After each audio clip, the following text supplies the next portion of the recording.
저에게 좀 새로운 시도였던 것 같아요.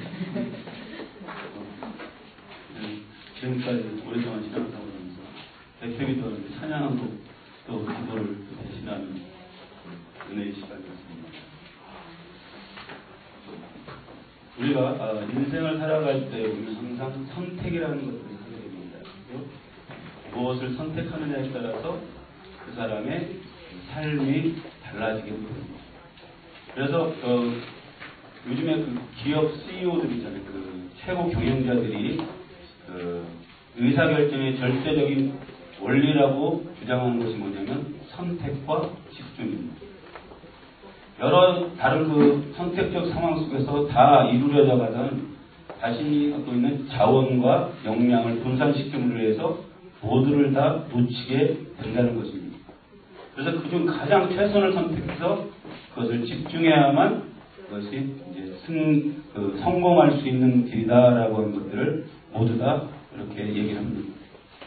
오늘 우리가 읽은 그 말씀 너무나 여러분들이 잘 아시는 말씀입니다. 근데 여기에 선택과 집중에 대해서 잘 말씀을 하고 있습니다. 우리가 읽은 38절 말씀에 보면 예수님이 한촌에 들어가셨다라고 말씀하고 있습니다. 이 한촌이라고 하는 것은 바로 베다니라고 하는 촌입니다. 예수님의 친구인 나사로와 그 마르다와 죄악 가운데서 구원을 받은 마리아가 살고 있는 그 동네입니다. 특히 이 세 사람 중에 특히 오늘 그 두 여인이 등장을 하고 있습니다. 마리아와 마르다. 그래서 특히 이제 선택과 집중에 있어서 잘 적용한 사람이라고 하면 이 마리아라고 할 수가 있습니다. 39절 말씀에 보면 마리아가 주님의 말씀을 듣는 것을 선택을 했습니다. 주님의 말씀을 경청하는 그 수준이 아니라 그 발 앞에 딱 붙어서 진정 말씀을 온몸으로 흡수하고 있는 그러한 모습을 지금 보여주고 있습니다. 온 마음으로 주님의 말씀에 집중하고 있는 마리아의 모습을 보여주고 있습니다. 또한 40절 말씀에 보면 마르다는 이제 손님이 왔을 때 손님 접대하는 일을 선택한 것을 볼 수 있습니다. 근데 40절에 보면 준비하는 일이 많아라고 말씀하고 있습니다. 준비하는 일이 많다 보니까 여러 가지를 해야 되는 그러한 상황 속에서 놓여 있었습니다.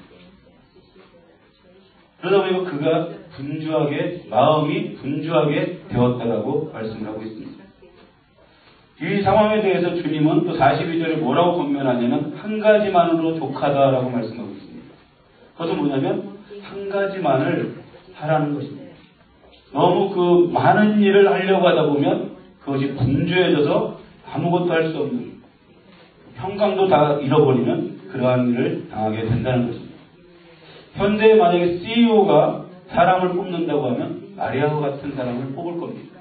왜냐하면 그들이 주장하는 것에 가장 적합한 사람입니다. 그 예수님의 평가도 마리아가 좋은 것을 선택을 했다고 말씀을 해주고 있습니다. 오늘 말씀을 통해서 우리가 이 두 여인의 모습을 보면서 우리에게 어떠한 그 말씀을 하시기를 원하시는지 그것을 한번 묵상해 보기를 원합니다. 마르다는 어떠한 사람이냐면 굉장히 일 중심적인 사람입니다. 지금 손님이 왔기 때문에 뭔가를 자신이 해서 그들을 대접을 해야 된다고 하는 사람입니다. 그래서 그가 처음 손님이 왔을 때 가장 먼저 취한 행동은 바로 부엌으로 들어가는 일이었습니다. 부엌에 들어가서 뭔가를 준비하고 있습니다. 40절 말씀에 준비하는 일이 너무 많다라고 그랬습니다. 그래서 마음이 분주해졌다라고 말씀합니다. 여기서 우리가 중요하게 봐야 될 단어는 바로 분주함입니다. 분주한 이유는 자신이 뭔가를 해야 된다는 생각입니다. 자신이 그것을 하지 않으면 뭔가 불안한 그러한 상황에 놓여 있는 것이 바로 이 마르다입니다. 이 마르다의 모습을 보면서 우리 현대인의 모습을 볼 수가 있습니다. 현대인은 지나치게 많이 분주합니다. 뭔가를 바쁘게 살아야만 그것이 내가 지금 열심히 살고 있다라고 하는 그런 생각을 합니다. 뭔가 하고 있지 않으면 뭔가 우리는 다른 사람에 비해서 뒤처지는 것 같고 퇴보하게 되고 있다고 하는 그런 생각을 합니다. 그래서 너무나 많이 사람들이 분주하게 살아가고 있습니다. 그럼 분주하게 열심히 살면 그가 그 대가가 돌아와야 되는데 실제로 분주하게 사는 만큼 많은 대가가 돌아오지 않는 경우도 있습니다. 그러나 이 분주함이라고 하는 건 주님의 입장에서 봤을 때는 이 분주함은 어떻게 보면 경건함입니다. 왜냐하면 이 자신의 일에 대해서 자신이 해야 될 것에 대해서 너무나 일이 많고 분주하기 때문에 주님이 함께 교제하기 원하지만 주님 앞에 나갈 수 있는 시간이 없기 때문에 그렇습니다. 자기 일에 너무나 바쁜 사람은 하나님의 일에 등한시하게 되어 있습니다. 분주함은 하나님 앞으로 나아가는 일에 방해를 가져옵니다. 내가 너무나 바빠서 주님을 만날 시간을 내지 못하게 되었습니다. 그래서 이 분주함이라고 하는 것은 바로 하나님과의 관계 속에서 장애로 우리에게 다가올 수도 있습니다. 그러나 여러분, 우리가 하나님 앞에서 분명히 깨달아야 되는 것은 무엇이냐면 내가 할 수 있는 일이 아무것도 없다는 것을 깨달아야 됩니다. 내가 뭔가를 분주하게 막 움직여보지만 그것들이 진정으로 내가 원하고 추구하는 결과를 얻을 수 있느냐? 그러지 못할 때가 많이 있습니다. 우리가 하나님의 자녀로서 내가 그 분주함을 내려놓고 내가 할 수 있다는 것을 내려놓고 온전히 주님 앞에 엎드릴 수 있어야만 합니다. 그래야만 하나님께서 그 삶을 축복하시기 때문에 그렇습니다. 여러분, 하나님 앞에서 여러분이 보내는 시간들, 그것이 굉장히 어떨 때는 그 시간이 아까울 수도 있습니다. 내가 뭔가를 많이 해야 되는데 하나님 앞에 나가서 기도하는 시간을조차도 그 아깝다는 것입니다. 그러나 하나님 앞에서 머물러서 온전히 주님 앞에 모든 것을 맡기고 바라는 그 시간은 하나님께서 다 갚아주십니다. 여러분의 삶을 한번 돌아보시기 바랍니다. 여러분의 그 삶 가운데 진짜 삶의 분주한 삶을 살고 있습니까? 정말 내가 해야 될 일이 많아서 정말 너무나 분주해서 우리가 24시간을 살아가고 있지만 과연 24시간 중에 얼마나 우리가 주님을 생각하는 시간을 갖습니다. 너무나 분주합니다. 아무것도 하는 일이 없는데도 분주하게 시간이 지나가는 경우가 너무나 많습니다. 근데 어떤 분은 이렇게 얘기해요. 여기서 이제 살다 보니까 너무나 단순하고 무료하고 지루해서 견딜 수가 없습니다.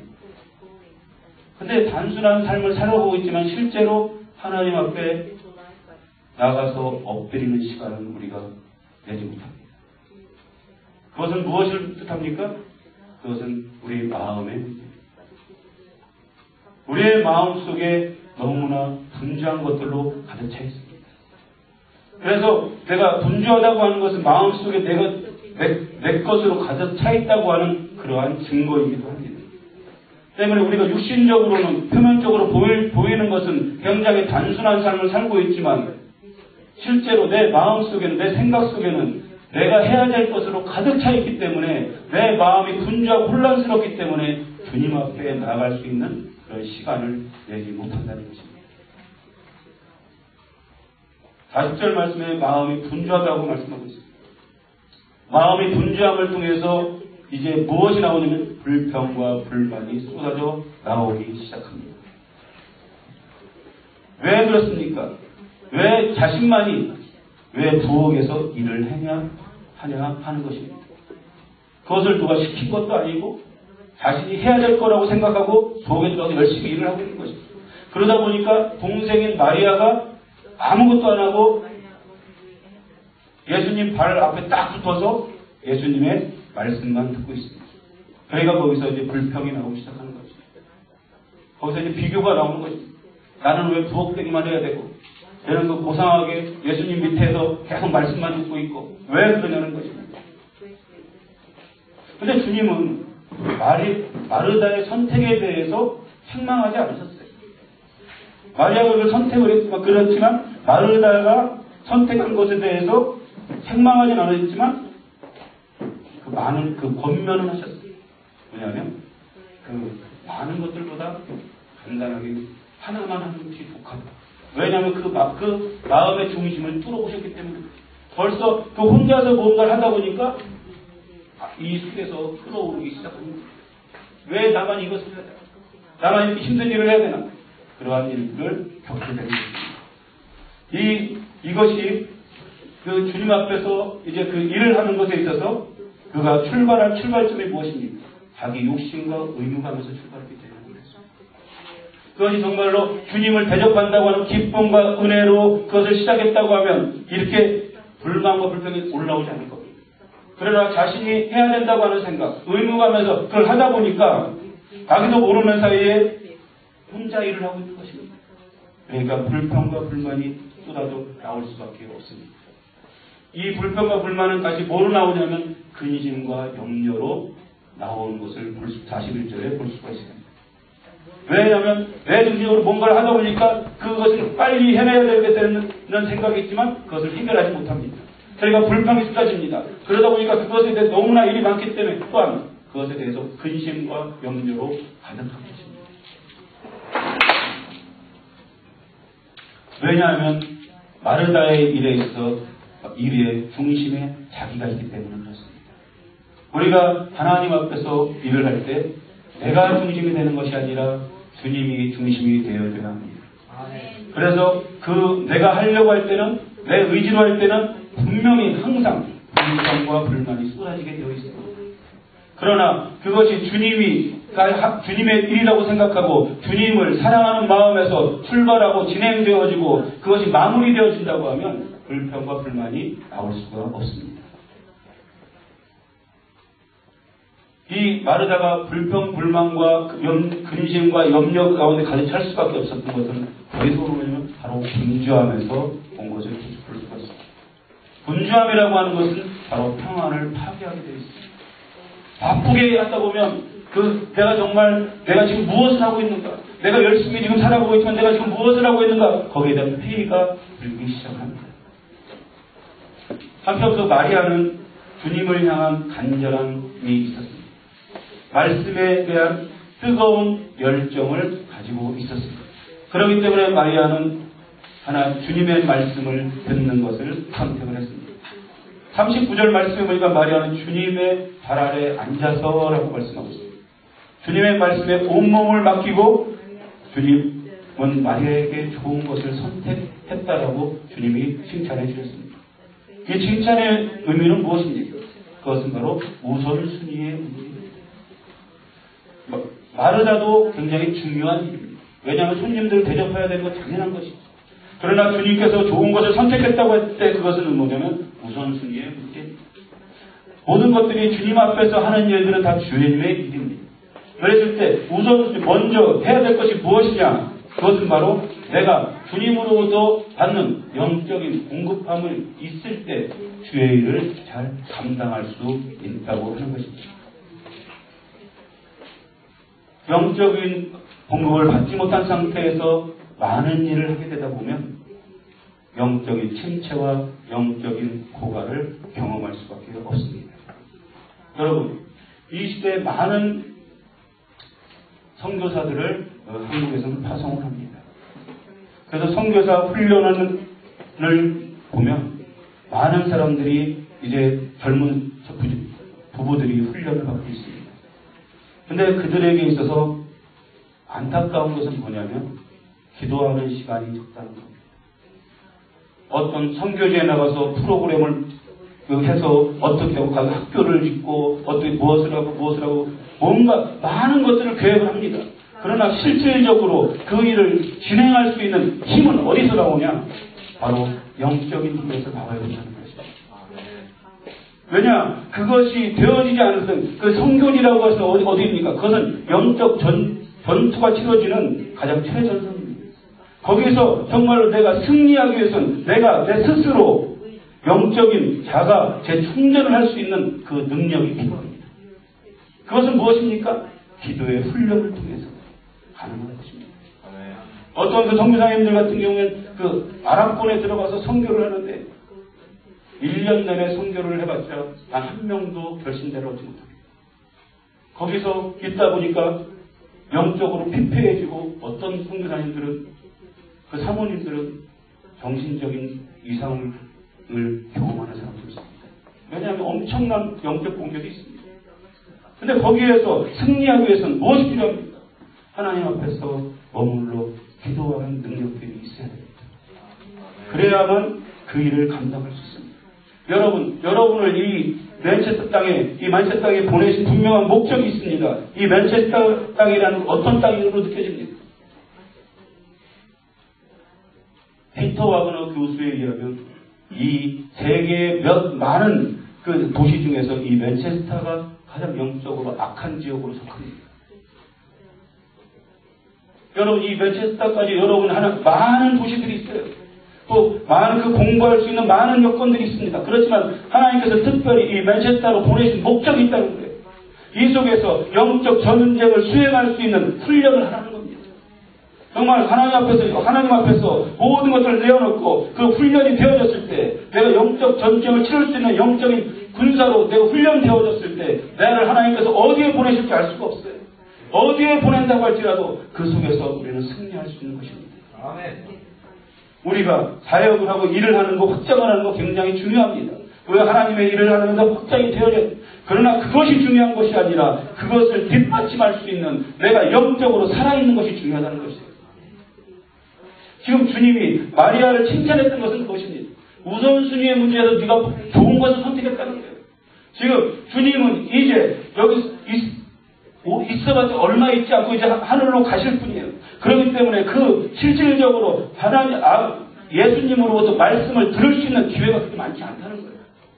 그렇기 때문에 마리아는 영적인 것을 선택했다는 거예요. 여러분, 우리가 항상 교회에서 어떤 일을 추진하고 여러 가지 일을 할 때 우리는 착각하기 쉬워요. 일 중심으로 될 수 있는 가능성이 얼마든지 있습니다. 그러나 일 중심이 되면 힘들어집니다. 우리는 먼저 일을 추진할 수 있는 영적인 힘을 갖춰야 됩니다. 초대교회 성도들이 무슨 어떤 사역하는 데 프로그램을 갖고 사역하지 않았어요. 그들은 성령이 충만한 사람들이었습니다. 그래서 그들이 성령의 충만함 속에서 가는 곳마다 기사와 표적이 나타나고 은혜가 나타나고, 그래서 결과적으로 가는 곳마다 교회가 세워지게 됐어요. 우리에게 가장 중요한 것은 무엇입니까? 하나님 앞에 머무르는 거예요. 마리아같이 주님의 발 앞에 머무르는 것입니다. 그래서 하나님으로부터 오는 영적인 능력들을 공급받는 것이 중요한 거예요. 여러분이 여기 학생들이 있지만 하나님 앞에서 여러분들은 지금 미래를 준비하고 있습니다. 그런데 그 미래를 준비하는 데 있어서 여러분의 공부도 중요하지만 더 중요한 것은 여러분이 하나님 앞에 쓰임받기 위해서는 하나님 앞에 머물러 있는 시간이 있어야 되죠. 아멘. 아멘. 그래야만 여러분을 사용할 수 있는 거예요. 여러분, 세상 사람들과 비교해 보십시오. 여러분보다 더 똑똑한 사람들 얼마든지 많이 있어요. 근데 그 사람들하고 그 경쟁에서 이길 수 있는 방법은 무엇이냐? 하늘로부터는 지혜가 여러분에게 임해야 되는 것입니다. 그러기 위해서는 하나님 앞에 머물러 있는 시간이 있어야만 되는 거예요. 객관적으로 비교해서 여러분보다 잘난 사람들 많잖아요. 근데 우리가 왜 하나님으로부터 부름받은 사람으로서 이 세상에서도 승리하는 삶을 살아야 되잖아요. 그러기 위해서는 하나님께서 우리에게 부어주시는 지혜가 있어야 돼요. 하늘로부터 오는 초자연적인 지혜가 있을 때 우리는 승리할 수 있습니다. 믿는 자들은 반드시 능력들이 나타납니다. 여러분이 가는 곳 어디든지, 여러분이 서 있는 어디든지 영적인 영향력이 나타나서 정말 하나님의 역사하시는 능력들이 나타나야 됩니다. 기사와 표적들이 나타나야 돼요. 마가복음 9장 23절 말씀에 보면 믿는 자에게는 능치 못할 일이 없을 것이다라고 말씀하고 있습니다. 믿습니까? 이 말씀을 믿으세요? 능치 못할 일이 없는 거예요. 근데 많은 사람들은 이 성경을 보면 하나님의 말씀이라고 다 고백을 해요. 그렇지만 실제로 이 믿는 자에게는 능치 못할 일이 없을 것이다라고 이 말씀을 구체적으로 믿지 않아요. 믿는 자에게 능치 못할 일이 없는데 왜 능치 못할 일이 없습니까? 믿는 자는 자신이 일을 하는 것이 아니라 하나님이 일을 하는 사람이기 때문에 능치 못할 일이 없는 거예요. 또 마가복음 16장 17절 말씀에 보면 믿는 자에게 이런 표적이 따르리니 저희가 내 이름으로 귀신을 쫓아내며 새 방언을 말하며 뱀을 집어 못 집으며 무슨 독을 마실지라도 해를 받지 않냐며 병든 자에게 손을 얹은 나으리라라고 말씀하고 있습니다. 이런 능력들이 나타나는 거예요. 믿는 자에게 부는 이런 능력과 표적들이 나타나는 것입니다. 사도행전을 바라보면서 많은 사람들이 그렇게 얘기하죠. 사도행전은 성령행전이라고 얘기해요. 사도행전을 보면서 많은 사람들, 야, 이런 성전, 이러한 모습이 바로 그 성도의 모습이고, 이러한 교회의 모습이 바로 진짜 주님이 원하시는 교회의 모습이라고 생각을 해요. 그러면서 사도행전에 나타나는 모든 것들이 가장 우리가 살아가야 될 그 최고의 수준이라고 생각해요. 그러나 그렇지 않아요. 그것은 기본이라는 거예요. 사도행전에 나타나는 행동은 기본이라는 거예요. 왜? 그들도 똑같이 성령으로 충만한 사람이었으면 우리도 성령이 충만하면 그 일이 나타난다는 거예요. 왜? 그 일을 행하는 것은 내가 아니라 성령님이시기 때문에. 여러분 삶 가운데 힘들고 어렵고 막힌 일들이 있습니까? 그렇다고 하면 우리 여러분이 성령의 충만한 가운데 거하시길 바랍니다. 그럴 때 하나님께서 성령님께서 여러분의 삶 가운데 개입하실 거예요. 우리가 성령이 충만해야 되는 이유는 어디에 있냐면 내가 주님을 바로 알기 위해서 성령이 충만해야 됩니다. 하나님은 영이시라고 했어요. 어떤 사람들은 하나님에 대해서 알기로 해요. 그런데 굉장히 이론적으로 지식적으로 하나님을 알려고 들어요. 하나님은 영이시라고 분명히 말씀하고 있는데 영이신 하나님을 어떻게 이성적으로 알 수 있습니까? 바로 영이신 하나님을 알기 위해서는 내가 영적으로 경험되어지고 영적으로 만나야만 하나님을 알 수 있는 거예요. 여러분의 생각을 바꿔야 돼요. 어떤 목사님은 이런 얘기를 하더라고요. 지금의 성령의 시대입니다. 그러니까 어떤 분은 누가 성령의 시대라고 얘기했는데 누가 성령의 시대라고 얘기했는데 주님이 성령의 시대라고 얘기했어요. 주님이 다시 이 땅에 오실 때까지 성령께서 여기서 지금 운행하고 계시는 거예요. 지금 그렇기 때문에 성령의 시대인 거예요. 그렇기 때문에 우리가 성령에 충만하지 않으면 성령의 기름 부으심이 넘치지 않으면 주님을 알 수도 없고 주님의 뜻을 분별할 수도 없고 내가 주님의 뜻에 따라 살아갈 수도 없는 거예요. 우리가 영적인 갈망이 있어야 됩니다. 그게 우선순위입니다. 하나님을 악망하고 갈망하고 바라야 하는 그런 은혜가 우리에게 있어야 될 줄 믿습니다. 여러분이 잘 아는 이사야 40장 31절 말씀에 여호와를 악망하는 자가 나옵니다. 여호와를 악망한다는 것을 기다리고 찾고 또 기다리고 소망하는 것을 뜻해요. 여호와를 악망하는 자는 주님을 찾고 찾는 사람은 힘을 주시겠다고 말씀하셨어요. 힘을 주시는 거예요. 어떤 힘입니까? 독수리 날개치며 올라간 것 같은 힘을 얻게 될 것이다라고 말씀하셨어요. 주님을 바라보기만 해도 주님을 끝까지 의지하기만 해도 그런 힘을 너희에게 주시겠다고 약속하셨어요. 시편 33편 20절 말씀에 보면 우리의 영혼이 여호와를 바라며 저는 우리의 도움과 방패시도다라고 말씀하고 있습니다. 우리의 영혼 여호와를 바라며 주님을 갈망하고 바라보면 그의 도움이 우리 삶 가운데 개입하시고 우리의 방패가 되어주신다고 말씀하고 있습니다. 주님을 멸망하는 자는 도움이 되시고 방패가 되십니다. 우리의 소망이 되실 줄 믿습니다. 그래서 마리아는 좋은 편을 선택했다고 칭찬받은 이유가 이것이에요. 우리의 삶의 능력으로 나타나는 것은 무엇이냐면 하나님으로부터 오는 영적인 능력들이 풀어질 때 능력으로 나타나는 거예요. 모든 것은 내가 하는 것이 아니라는 것입니다. 여러분이 느끼든 느끼지 못하든 여러분의 배후에서 이미 영적인 일들이 많이 일어나고 있습니다. 여러분이 보지 못해서 그렇지 엄청난 영적 전쟁들이 있는 거예요. 지금 마지막 시대에 치열한 하나님의 사자들과 사단과의 엄청난 영적 전쟁이 벌어지고 있어요. 그 속에서 지금 한 영혼에 대해서 죽이느냐 살리느냐 지금 영적 전쟁이 치열하게 벌어지고 있다는 것입니다. 주님의 섭리 가운데 우리가 이끌어져 가고 있습니다. 그래서 주님의 섭리 가운데 우리가 이끌린다는 것을 인식하고 내가 믿음으로 주님의 뜻을 바라보고 선택하고 주님의 인도하심을 매 순간순간마다 받아야 되는 것입니다. 아멘. 로마서 8장 5절 말씀에 보면 영을 쫓는 자는 영의 일을 생각한다라고 말씀하고 있어요. 그렇습니다. 우리가 어떤 생각을 하느냐에 따라서 내가 무엇에 관심이 있느냐에 따라서 그 생각을 하게 되고 그것을 행동으로 나타나게 되는 영이 있다는 거예요. 영을 쫓는 자는 영의 일을 생각할 수밖에 없어요. 어떻게 하면 내가 주님을 더 깊이 가까이 있을까? 내가 어떻게 하면 주님의 발 앞에 꽉 붙어서 주님으로부터 오는 영적인 힘과 능력들을 공급받을 것인가? 거기에 대해 생각하고 그것에 행동한다는 것입니다. 마리아처럼 주님의 말씀을 쫓는 사람이 되어야 됩니다. 영의 사람은 영의 일을 생각한다라고 말씀했어요. 영적인 열매들을 도모하는 것입니다. 여러분의 생각을 한번 점검해 보시기 바랍니다. 여러분의 생각 가운데, 여러분의 마음 가운데 지금 무엇으로 가득 차 있습니까? 여러분의 마음속에 영적인 일을 도모하는 거고 영적인 일을 생각하십니까? 아니면 육적인 일에 사로잡혀서 자신이 육적으로 앞으로 무엇을 해야 될 것인가? 거기는 어떤 대속적인 욕망에 갇혀 있습니다. 마리아는 이처럼 주님을 열망하고 주님을 사랑하는 이유가 무엇일까?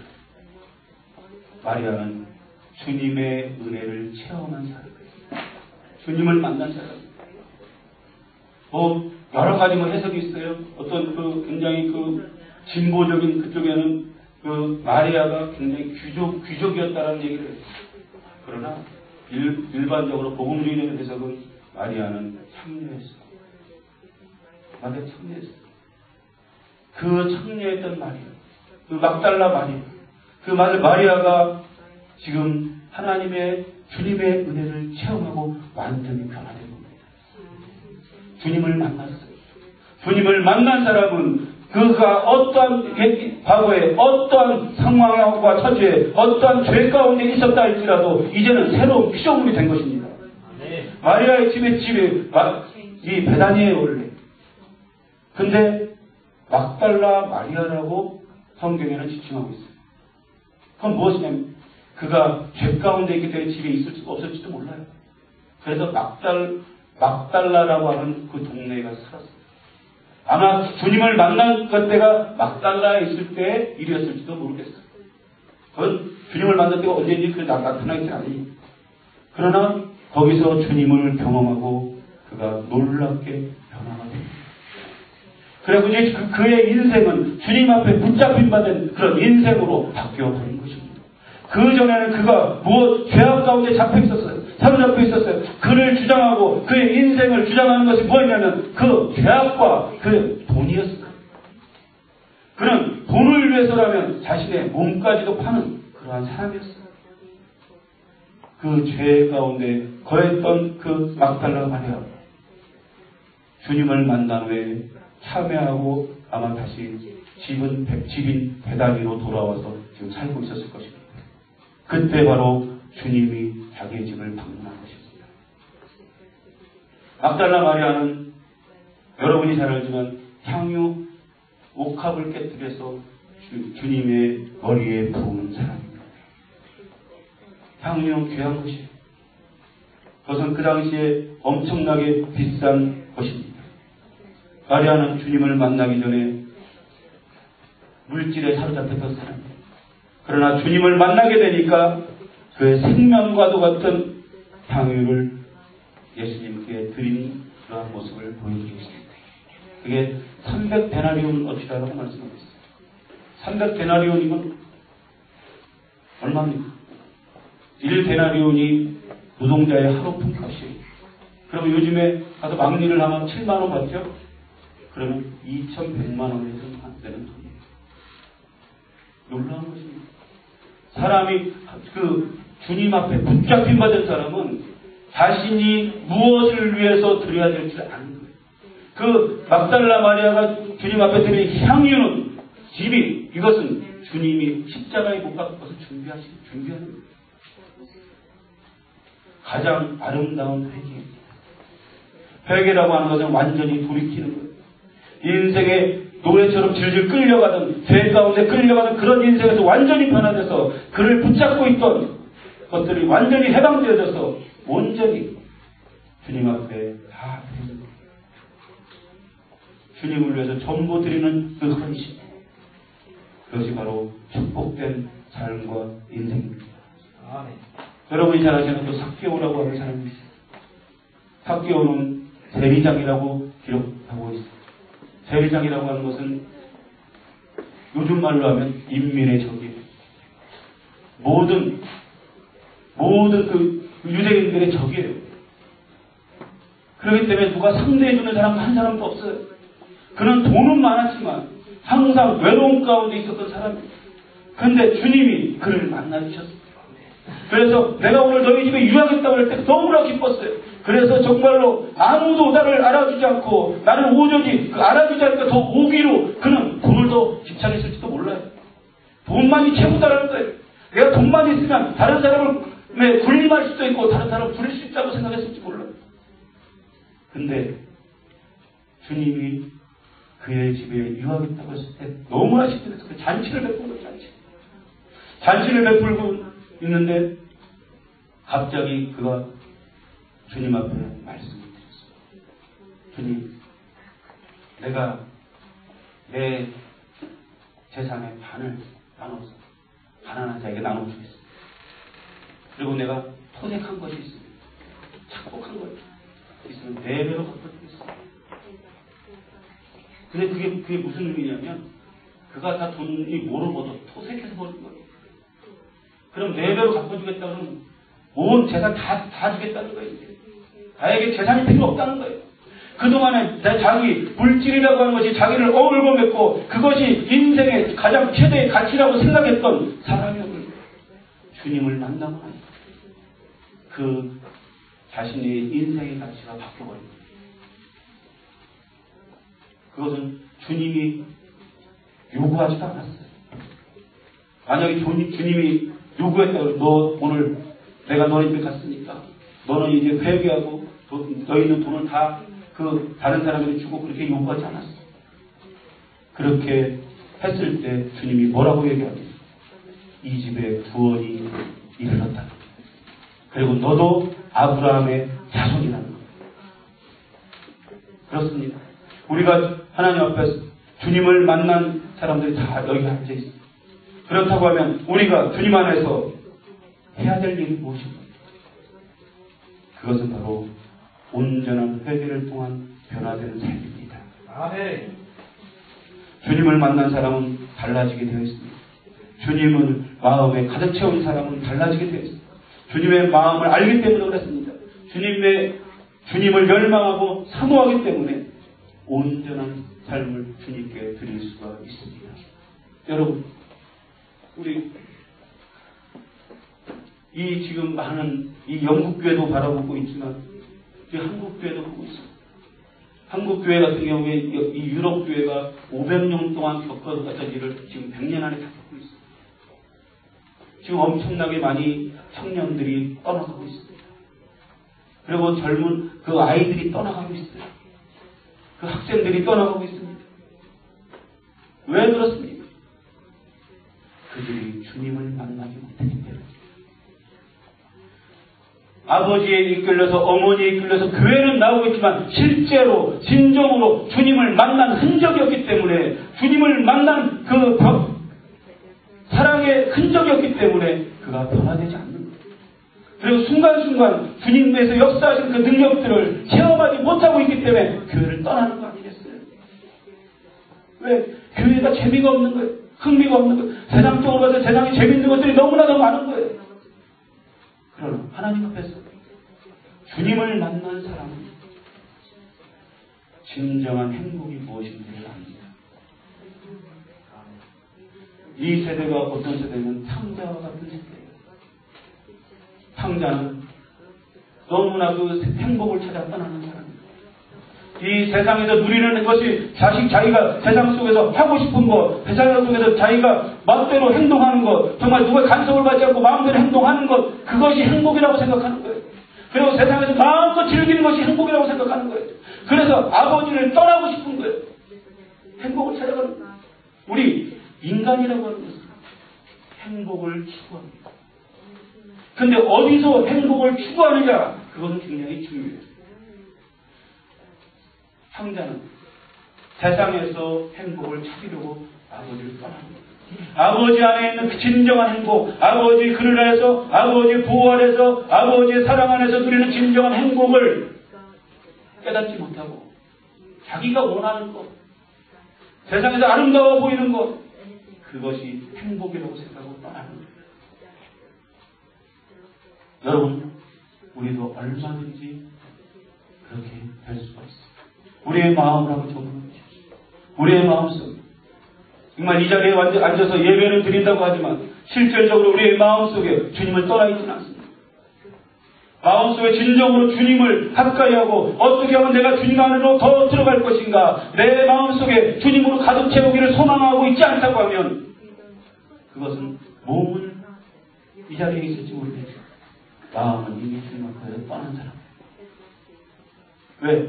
마음속에 세상적인 행복을 추구하고 있기 때문에 그렇습니다. 주님을 만나지 못한 사람이 교회에 출석하고 있지만 많이 있는 시대예요. 어떤 사람은 종교형에 사로잡혀서 종교적 행위를 하고 있지만 실질적으로 주님을 만나지 못했기 때문에 정말 조금만 힘들고 어려우면 언제든지 교회를 떠나버리는 그러한 사람들이 많다. 그런 사람은 바로 유다와 같은 사람. 주님 옆에서 제자의 모습을 갖고 있었지만 자신은 주님을 사랑하지 않았습니다. 그렇기 때문에 주님을 배반하게 됐습니다. 그러나 베드로는 어떻습니까? 그가 순간적으로 두려움 때문에 주님을 부인하게 됐죠. 그는 회개함으로 주님 앞에 나왔던 사람. 왜? 베드로는 순전한 사람이었고 주님을 사랑하는 사람이었고 그렇기 때문에 그 차이가 있는 거죠. 우리의 마음에 주님을 사랑하는 마음이 있어야 될 줄 믿습니다. 그 사랑하는 마음으로 가득 채워야 될 줄 믿습니다. 그렇게 될 때 진정한 행복이 우리에게 있을 줄 믿습니다. 주님 안에서 누리는 진정한 기쁨과 은혜가 여러분에게 넘칠 줄 믿습니다. 여러분, 주님을 사모하시길 바랍니다. 주님의 은혜를 갈구하시길 바랍니다. 지금은 은혜 받을 만한 때요, 구원의 날이라고 말씀하셨습니다. 지금은 이 마지막 시대에 은혜 받을 때입니다. 그렇기 때문에 지금 마지막 시대에 성령님을 불붙듯이 부어주시겠다고 약속하신 이 때에 우리가 살고 있습니다. 그렇다고 하면 지금은 은혜 받을 만한 때고 온전히 주님 앞에 머물러 있어야 될 그 때인 것입니다. 여러분이 그것은 여러분이 은혜를 사모하시기를 주의 이름으로 축원합니다.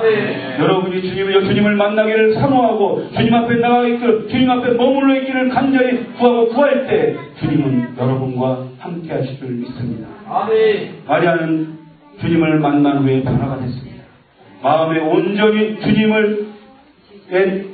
주님에 대한 사랑과 열망으로 가득 찼던 것이 마리아입니다. 온전히 주님만을 높이는 것에, 온전히 주님만이 영광받는 것에 관심이 있었던 사람입니다. 여러분, 마리아가 향유를 붓는 그 장소를 한번 여러분 상상해 보십시오. 이제 예수님이 그 집에 있는데 많은 사람들이 모여 있습니다. 근데 그 당시에 마리아는 다른 사람들이 죄인이라 취급하는 사람입니다. 근데 갑자기 그 열심히 주님의 말씀을 듣고 있는데 갑자기 문이 열리는 거예요. 그러면서 딱 쳐다보니까 죄인인 마리아가 거기 서 있는 거예요. 근데 거기 서 있는 것, 그래서 사람들이 막 그 마리아에 대해 눈짓을 하겠죠. 저 죄인은 왜 여기 와 있는 거예요? 지금 주님 앞에서 많은 그 좋은 말씀을 천국 복음을 지금 듣고 있는데 왜 죄인은 저기 있어서 분위기를 망치는 거예요? 그런 눈으로 쳐다보지 않았겠어요? 그때 마리아는 그 다른 사람의 시선이 중요한 게 아니에요. 그가 문을 열고 들어섰을 때는 무엇이 중요했냐면 오직 주님만을 높이는 거예요. 그래서 뚜벅뚜벅 한 걸음 한 걸음 주님 앞으로 가요. 그래서 다른 사람들이 이상하게 쳐다보겠죠. 저 여자가 왜 저런 와서 하는 행동이 뭐예요? 옥합을 깨뜨려서 주님의 은혜를 거죠. 그러니까 거기 옆에 있던 분들 왜 그렇게 하냐는 거예요. 그걸 팔아서 가난한 사람에게 나눠주면 훨씬 더 좋을 텐데 왜 저런 이상한 행동을 하냐는 거예요. 막달라 마리아의 관심은 오직 주님을 높이는 것밖에 없어요. 다른 사람의 시선이 중요한 게 아니에요. 지금 그의 마음속에 주님으로 가득 차 있기 때문에 주님을 높이는 그것에 모든 것이 맞춰진 겁니다. 그러한 모습이 우리에게 있어야 될 줄 믿습니다. 그러한 모습을 통해서 주님이 영광을 받으시는 거예요.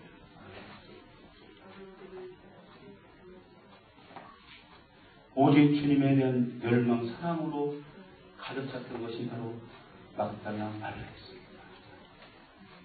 주님의 사랑을 경험했던 마리아가 생애 전부를 들여서 주님을 사랑할 수 있는 그런 것이 가능했습니다. 그 인생을 어떻게 불행한 인생이라고 할 수 있어요? 그 전에는 불행했을지 몰라요. 모든 사람이 그 손가락질 받는 그러한 죄인의 모습이었죠. 주님을 만났을 때 그가 변화된 인생은 너무나 아름다운 인생이 되었다는 것입니다. 마리아는 주님 안에서 행복을 누리는 것을 알았어요.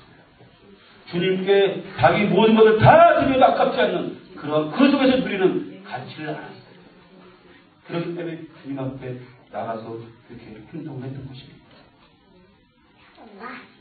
42절 말씀해 보니까 뭐라고 말씀하고 있냐면 이제 주님이 빼앗기지 아니하리라 라고 말씀합니다. 좋은 편을 택하였으니 빼앗기지 아니하리라 말씀하고 있습니다. 그건 무엇을 지금 마리아의 모습을 보니까 너무나 주님에 대한 열망이 크고 믿음이 크다. 그렇기 때문에 누가 뭐라고 그래도 그 자리에서 벗어날 생각이 없는 거예요. 그런 믿음의 결단이 우리에게 있어야 됩니다. 많은 사람들은, 많은 그 삶의 그 환경들은, 또 사단은 주님으로부터 우리를 멀리하게 하기 위해서 우리를 얼마나 유혹하고 괴롭히는지 알 수가 없습니다. 그러나 우리가 이 마리아처럼 믿음으로 결단하고 나는 절대 어떤 상황과 처지가 나에게 놓인다고 할지라도 나는 주님의 발 앞에서 한 걸음도 물러서지 않겠다고 하는 믿음의 결단이 있어야 됩니다. 그래야만 우리가 이 시대를 승리하는 삶을 살 수가 있습니다. 수시로 환경의 노예가 돼서 수시로 바뀌는 생활이라고 하면 진정으로 주님을 사랑한다고 할 수가 없습니다. 여러분이 진정으로 주님 앞에 나가기를 소망한다. 주님은 여러분을 만나주실 것입니다. 마리아는 지금 주님을 선택한 것입니다. 간직하기를 원했어요. 끝까지 내가 자기가 할 수 있다면 주님을 자기 가슴속에 다 집어넣고 싶은 그런 마음에 가득 차 있었을 것입니다. 진정으로 우리 마음 가운데 채워야 될 것이 무엇입니까? 바로 주님의 마음. 주님이 나와 함께 하실 수 있는 능력이 거기서 나옵니다. 그럴 때 마리아처럼 주님 안에서 누리는 은혜와 행복을 우리가 갖게 될 것입니다. 어떤 것들이 나를 방해하고 빼앗을 때에도 결코 빼앗기지 않는 온전히 주님 안에서 누리는 그런 축복이 여러분에 있길 주의 이름으로 축원합니다. 인생의 진정한 행복은 주님 앞에 엎드리는 것입니다. 주님 앞에 엎드리면 내가 하는 것이 아니라 주님이 일하시기 시작하신 거예요. 그 단순한 진리 앞에 우리가 순종해야 돼요. 주님의 은혜와 사랑을 느끼고 우리가 받을 수가 있습니다. 이처럼 철저한 주님을 사랑하는 그 마음, 사랑하는 사람, 그 사람을 지금 이 시대에 주님이 찾고 있다는 것입니다. 온전히 다 되어놓고 온전히 주님 발 앞에 엎드려서 온전히 주님으로부터 오는 그 능력의 말씀을 통해서 주님으로부터는 영적인 능력을 통해서 내가 이 세상을 살아갈 뿐만 아니라 주님이 나의 구주가 되심을 높이고 찬양하고 경배하는 그런 사람들이 필요합니다. 지금 주님께서 찾고 있는 사람들 그 사람들인데 그 사람들이 누구입니까? 바로 여러분이 바로 그런 사람들입니다. 주님 앞에 여러분이 나갈 때 진정한 은혜가 여러분에게 임할 줄 믿습니다. 우리 말씀을 생각하며 우리 함께 기도하기로 합니다. 함께 기도할 때 주님, 우리가 마리아처럼 더 좋은 것을 선택하게 하여 주시옵소서. 영적인 일들을 먼저 선택하게 하여 주시옵소서. 주님으로부터 주님 앞에 머물러 있는 것을 선택하게 하여 주시옵소서.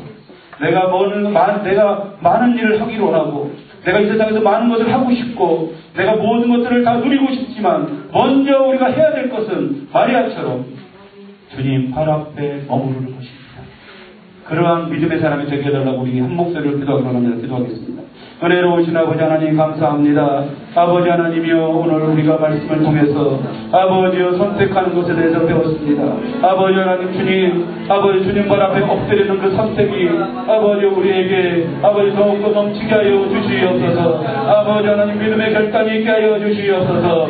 아버지 세상에 아버지 많은 것들이 아버지 우리를 아버지 마음을 흔들어 놓습니다. 아버지 하나님 정말로 아버지 마음이 아버지 혼돈스럽습니다. 아버지 우리 마음이 너무나 분주합니다. 아버지 내가 해야 될 것들이 많아서 너무나 분주합니다. 아버지 하나님, 그러나 아버지 주님 앞에 아버지 모든 것을 분주함을 내려놓기로 합니다. 아버지 언제나 오늘 나오기로 합니다. 아버지 하나님, 아버지 주님 발 앞에 아버지 엎드리는 시간이 아버지 복된 시간임을 깨닫게 하여 주시옵소서. 그 앞에서 보내는 시간이 낭비하는 시간이 아니라 그 앞에서 보내는 시간이 은혜의 시간이며 축복의 시간임을 아버지 알게 하여 주시옵소서. 아버지 하나님, 아버지 우리 아버지 하나님 것이 아버지께 소망합니다. 그 은혜가 있기를 소망합니다. 아버지 하나님 우리에게 부어주시는 그 은혜가 아버지 날마다 넘쳐날 수 있도록 주여 역사하여 주시고 주여 함께하여 주시옵소서. 주님의 눈으로 은혜와 사랑이 없으라고 간절히 없더랍니다. 아버지 주님의 은혜가 있으면 감사합니다. 아버지 주님을 만난 사람은 아버지 변화가 되기 전에 있습니다. 아버지 변화됩니다. 아버지 우리가 주님을 만난 사람으로 아버지 변화되는 영상을 가지더라도 주님을 다 드려도 아깝지 않는 그런 아버지 주님의 순정함과 헌신이 아버지 우리가 너무 넘치게 하여 주셔서 아버지 주님 앞에서 누리는 진정한 행복이 무엇인지를 깨닫게 하여 주시옵소서. 깨닫게 하여 주시옵소서. 아버지 주여 아버지 우리를 하여 주셔서 아버지가 떠나게 하시고 주님을 떠나게 하시고 주님을 머물러 있는 것에 감사하게 하여 주시고 아버지 그것을 통하여 아버지 하나님께서 누려주시고 행복하시는 그 은혜들을 날마다 경험하고 체험하고 나갈 수 있도록 주님의 역사하여 주셔서 아버지 주님을 노래합니다. 주님을 찬양합니다.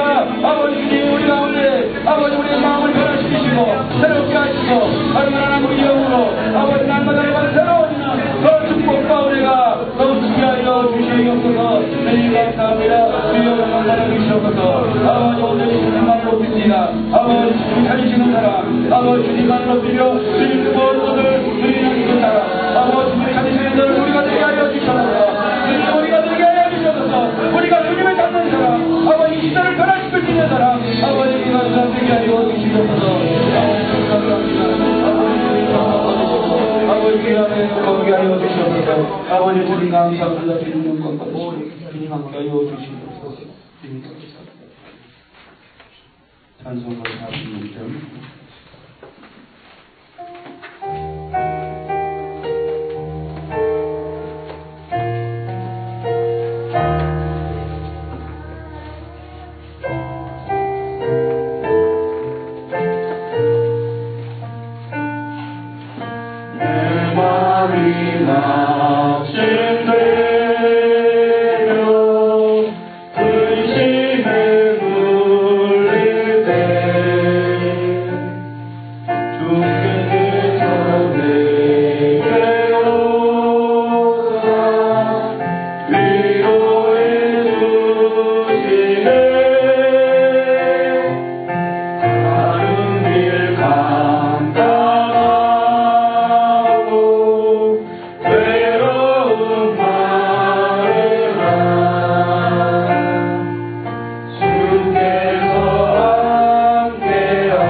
잠깐 일어나서.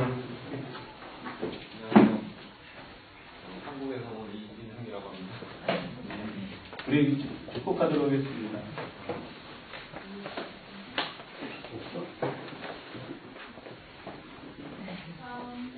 예 모습 속에 보이는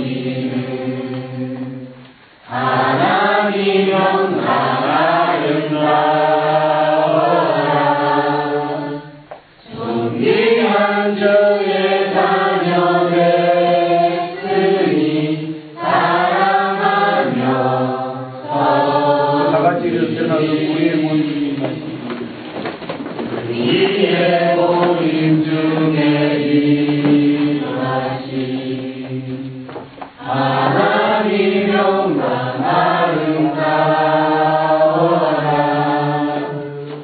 존귀한 왕이 여기 계시니 사랑하며 섬기리.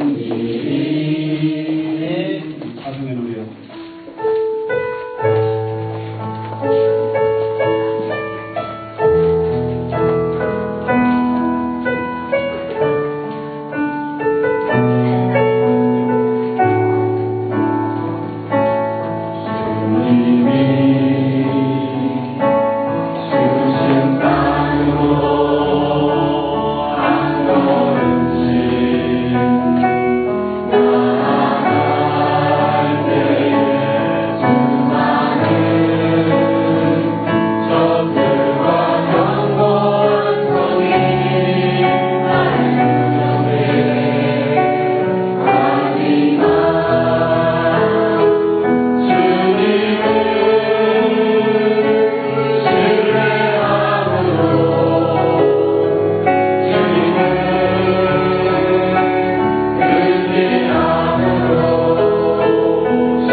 주님, 오늘도 우리에게 은혜의 말씀, 생명의 말씀으로 함께 하시니 감사합니다.